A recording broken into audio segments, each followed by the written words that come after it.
오늘도 값없이 베풀어 주시는 주님의 끝없는 은혜를 누리며 승리하는 꿈미래 모든 분들이 되기를 소망합니다.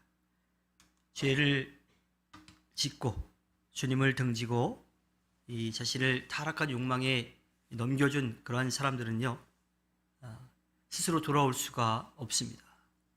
깨닫는 것 같지만 그들은 또 그 길을 걸어갈 수밖에 없어요. 그래서 주님은 그들을 가만히 내버려 두셔서 바닥을 치게끔 만드시는 거죠. 그러고 난 다음에 자신들이 그 바닥을 친 다음에 주님을 바라볼 수 있도록 하십니다. 이것은 인간에게 주어진 자유의지 때문에 그렇습니다. 그것을 경험하지 않는다면 그들은 주님께로 돌아올 수가 없는 거죠. 그래서 주님은 그들을 쓸모없는 마음에 넘겨주신 겁니다. 그들이 하고 싶은 대로 살도록 내버려 두셨다가 그 마지막 때에 주님을 찾을 수밖에 없게끔 만드시고 그제서야 비로소 주님께로 회개하고 돌아올 수 있도록 하신 거죠. 스스로 그것을 알고 돌아와야 되는데 마음의 문이, 영적인 그 눈이 닫히고 어두워져서 돌아올 수가 없게 되는 거예요.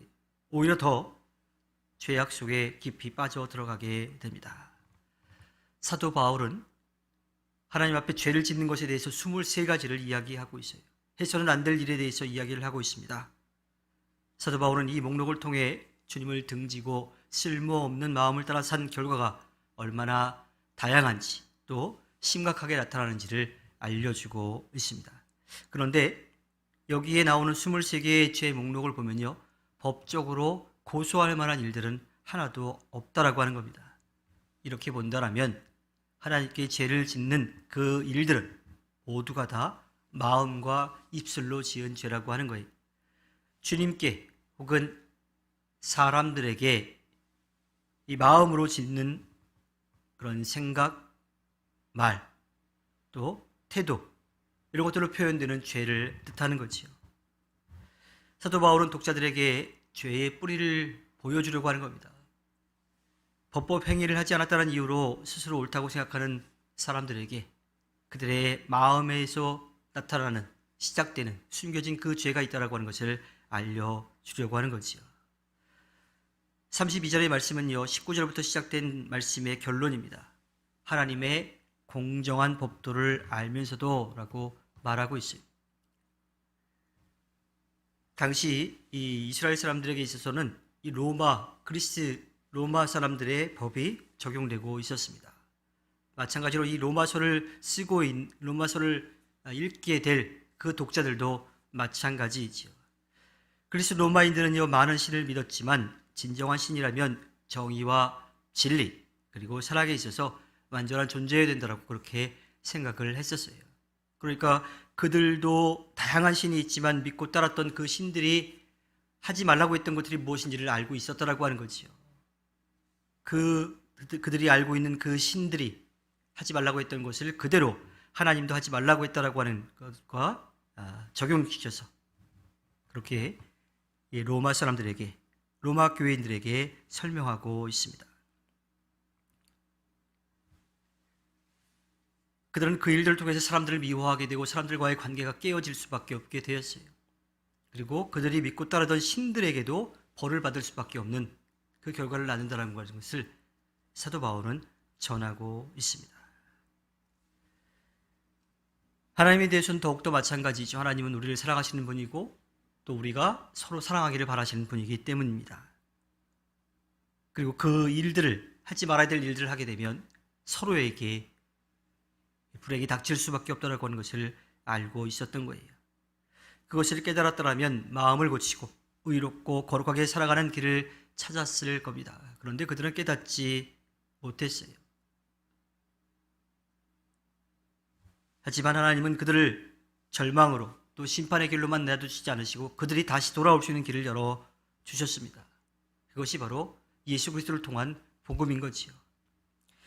그런데 더더욱 안타까운 것은요, 그 사실을 알면서도 부패하고 쓸모없어진 마음을 따라 살기로 선택을 합니다.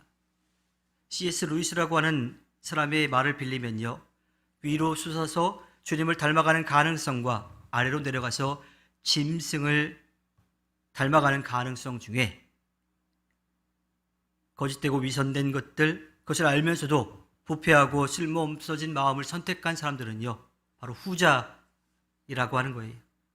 주님을 닮을 수 있는 존재이기에 짐승의 차원을 선택한 사람들은요, 짐승보다 더 악한 존재가 될 수밖에 없습니다.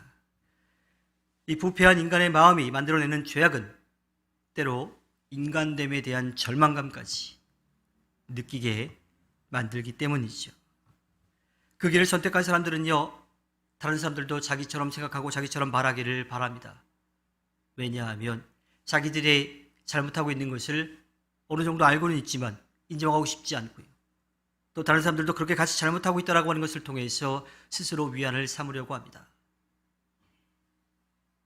하나님께서 싫어하시는 일을 하지 않는 사람들, 하나님께서 기뻐하시는 일을 하는 사람들에게 있어서 자신들은 잘못하고 있다고 하는 것이 드러나게 되기 때문이죠. 그들은 자신들이 선택한 불의가 보편화되기를 바랍니다. 그래야 정당성을 가질 수 있다고 생각하는 거예요.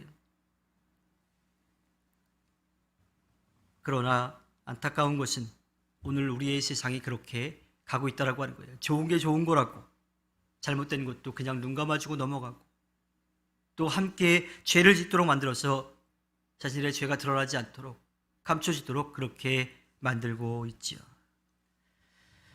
이러한 상황이라면 우리는 주님의 진노에 대해서 어떠한 말도 할 수가 없습니다.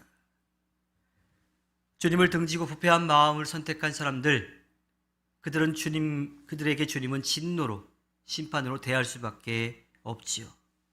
인간의 죄악과 주님의 진노는 충돌할 수밖에 없습니다. 사실 충돌이라기보다는 인간의 죄는 주님의 진노와 심판으로 그 죄값을 치를 수밖에 없게 되는 거죠. 그런데 하나님의 진노와 사람들의 죄가 충돌하는 그 자리에 예수 그리스도가 계십니다. 자신의 모든 것을 내어주심으로써 그 관계가 다시 회복되도록 길을 열어주신 거지요. 십자가는 인간의 죄악과 주님의 진노가 만나는 그 자리를 새롭게 만드는 거예요. 심판에서 다시 설 수 있는 기회를 얻는 거죠. 이것은 자신의 것을 버리고 하나님의 구원의 은혜를 믿고 고백하는 사람만이 누릴 수 있는 은혜입니다. 자신이 잘못한 것을 인정하고 회개하고 돌아올 때에 그 구원의 은혜를 누릴 수 있게 되는 거죠. 사도 바울이 로마 교인들을 향해서 그 거짓되고 위선된 것들, 잘못된 것을 고치고 새롭게 나와야 될 이유에 대해서 분명하게 이야기하고 있습니다. 겉으로 드러난 죄는 아니라 하더라도 마음속으로 가지고 있는 시기와 질투, 미움들이 예수 그리스도를 통해서 새롭게 될 수 있다고 하는 것을 분명하게 알려주고 있지요. 그래서 그리스 로마 사람들, 또 유대인들, 지금을 살고 있는 우리 모두가 다 그 구원의 은혜로 나와야만 하는 이유가 있는 겁니다.